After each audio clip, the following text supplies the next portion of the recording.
Cours de physique-chimie, première spécialité, chapitre Les couleurs, partie ondes et signaux. Sommaire, 1. Lumière blanche, 2. Perception de la lumière, 3. Synthèse additive, 4. Couleurs complémentaires, 5. Couleurs spectrales et couleurs perçues, 6. Transmission, dispersion et absorption, 7. Les filtres et la synthèse soustractive, 8. Couleurs perçues d'un objet. 1. Lumière blanche. Une lumière est dite blanche si elle possède un spectre continu comportant l'ensemble des longueurs d'onde caractérisant la lumière visible, c'est-à-dire de 400 nanomètres à 800 nanomètres environ, et que l'intensité lumineuse des lumières monochromatiques qui la composent ont des valeurs proches. Autre possibilité, elle combine avec des intensités lumineuses proches les trois couleurs primaires de la synthèse additive, c'est-à-dire le rouge, le bleu et le vert. 2. Perception de la lumière. La vision humaine se fait grâce à des cellules photosensibles, des cellules sensibles à la lumière, qui tapissent la rétine de l'œil. Ce sont ces cellules qui détectent la lumière et la convertissent en un signal nerveux qui est transmis au cerveau. La rétine humaine comporte deux catégories de cellules photosensibles. Il y a d'une part les bâtonnets et d'autre part les cônes. Les bâtonnets sont surtout sensibles à l'intensité lumineuse de la lumière, mais ils ne permettent pas de distinguer les différentes couleurs. Ils permettent une vision nocturne plus efficace. Les cônes sont quant à eux divisés en trois catégories. Chacune est sensible à un domaine de longueur d'onde qui lui est propre. Il y a les cônes sensibles à la lumière rouge, les cônes sensibles à la lumière verte, et ceux qui sont sensibles à la lumière bleue. La vision humaine est basée sur ce qu'on appelle la trichromie. L'ensemble des couleurs perçues par l'œil humain résulte de la combinaison des trois couleurs de base perçues par chacun des types de cônes. 3. Synthèse additive. Alors, qu'est-ce que la synthèse additive? On parle de synthèse additive lorsque l'on combine des lumières de couleurs différentes, donc de longueurs d'onde différentes, pour obtenir une lumière possédant une nouvelle couleur. On produit donc, on fait ce qu'on appelle la synthèse, une nouvelle lumière colorée en combinant, c'est-à-dire en additionnant, des lumières colorées. En pratique, on peut réaliser une synthèse additive en superposant deux ou davantage faisceaux lumineux de couleurs différentes. Les couleurs primaires de la synthèse additive. Donc, les couleurs primaires sont les couleurs de base dont la combinaison permet d'obtenir toutes les couleurs possibles. Les couleurs primaires de la synthèse additive correspondent aux couleurs auxquelles sont sensibles les trois types de cônes de l'œil humain. Donc il y a donc le bleu, le vert et le rouge. Combinaison de couleurs primaires par synthèse additive. Si l'on combine par synthèse additive des couleurs primaires avec des intensités lumineuses proches, alors on obtient les couleurs suivantes. Donc l'addition de rouge et de vert donne du jaune, l'addition de rouge et de bleu donne ce qu'on appelle du magenta, c'est une sorte de rose. Le vert et le bleu donnent du cyan, c'est-à-dire une sorte de bleu clair, et l'addition des trois couleurs primaires, rouge, vert et bleu, donne du blanc. 4. Couleurs complémentaires. Définition. En synthèse additive, deux couleurs sont dites complémentaires si leur combinaison donne la couleur blanche. Les principales couleurs complémentaires, donc il y a tout d'abord le bleu et le jaune. On dit que le jaune est la couleur complémentaire du bleu, et inversement que le bleu est la couleur complémentaire du jaune, car jaune est égal à rouge plus vert. Le jaune est peut-être une combinaison de rouge et de vert.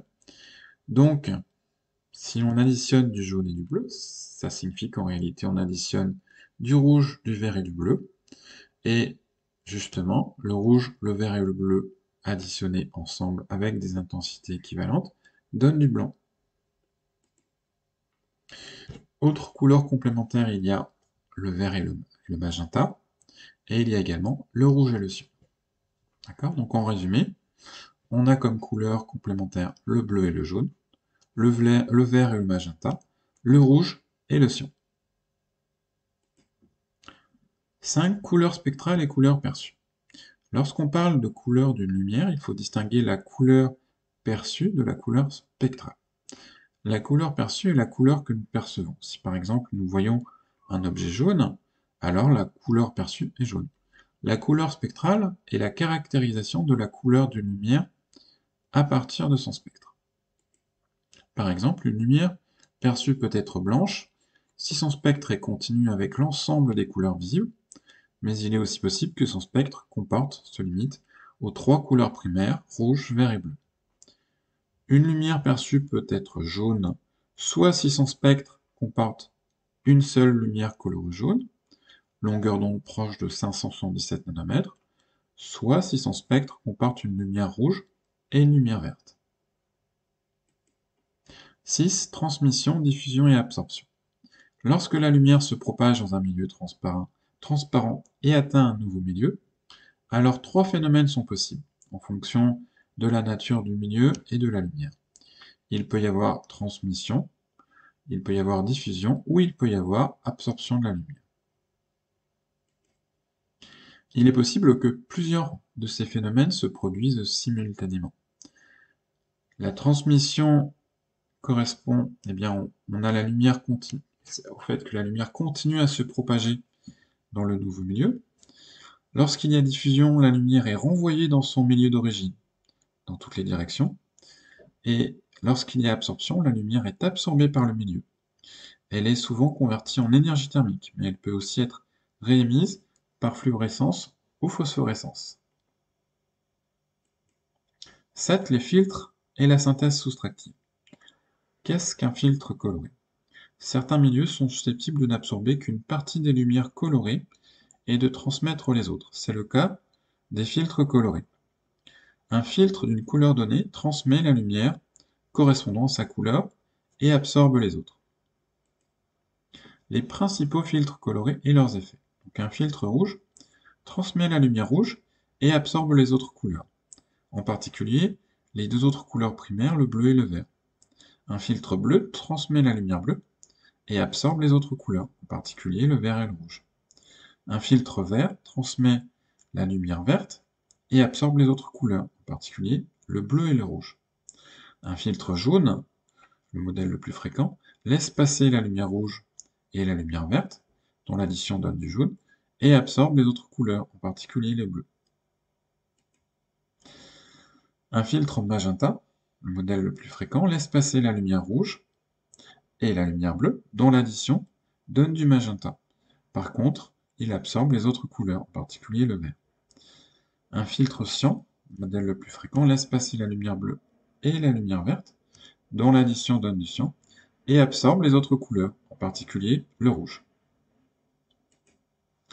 Qu'est-ce que la synthèse soustractive? La synthèse soustractive consiste à faire absorber une partie des lumières colorées qui constituent une lumière polychromatique afin d'obtenir une lumière de couleurs différentes. En pratique, il est possible de réaliser une synthèse soustractive en utilisant des filtres colorés. Les couleurs primaires de la synthèse soustractive. Ce sont les lumières colorées de base qui, grâce à une synthèse soustractive, permettent d'obtenir toutes les couleurs susceptibles d'être perçues par l'œil humain, donc sauf le blanc. Les couleurs primaires de la synthèse soustractive correspondent aux couleurs complémentaires des couleurs primaires de la synthèse additive, c'est-à-dire qu'il s'agit du jaune, du magenta et du cyan. Combinaison des couleurs primaires, par synthèse soustractive évidemment, donc jaune plus magenta égale rouge, jaune plus cyan égale vert, et cyan plus magenta égale bleu. 8. Couleur perçue d'un objet. Un objet opaque absorbe une partie des lumières colorées qu'il reçoit et diffuse les autres, et il se comporte comme un filtre. Si un objet est éclairé par une lumière blanche de spectre continu, alors s'il est rouge, il diffuse la lumière rouge et absorbe les autres couleurs, le vert, le bleu et donc le cyan. S'il est vert, alors il diffuse la lumière verte et absorbe les autres couleurs, le rouge, le bleu et donc le magenta. S'il est bleu, alors il diffuse la lumière bleue et absorbe les autres couleurs, le vert, le rouge et donc le jaune. S'il est jaune, alors il diffuse la lumière rouge et la lumière verte, dont l'addition forme le jaune et absorbe les autres couleurs, le bleu. S'il est magenta, alors il diffuse la lumière rouge et la lumière bleue, dont l'addition forme le magenta, mais il absorbe les autres couleurs, le vert. S'il est cyan, alors il diffuse la lumière bleue et la lumière verte, dont l'addition forme le cyan, et absorbe les autres couleurs, en particulier le rouge.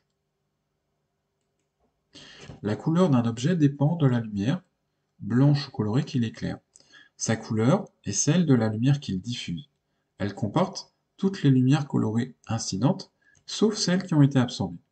Par exemple, un objet magenta, qui diffuse seulement la lumière rouge et bleue, est perçu de couleur bleue s'il est éclairé par une lumière bleue, est perçu de couleur rouge s'il est éclairé par une lumière rouge, est perçu noir s'il est éclairé par une lumière verte, car il ne diffuse aucune lumière, est perçu de couleur rouge s'il est éclairé par une lumière jaune, il diffuse la lumière rouge du jaune, mais pas la lumière verte, est perçu de couleur bleue s'il est éclairé par une lumière cyan, car il diffuse la lumière bleue du cyan, mais pas la lumière verte. Donc fin de ce cours, vous pouvez poser vos questions ou commentaires.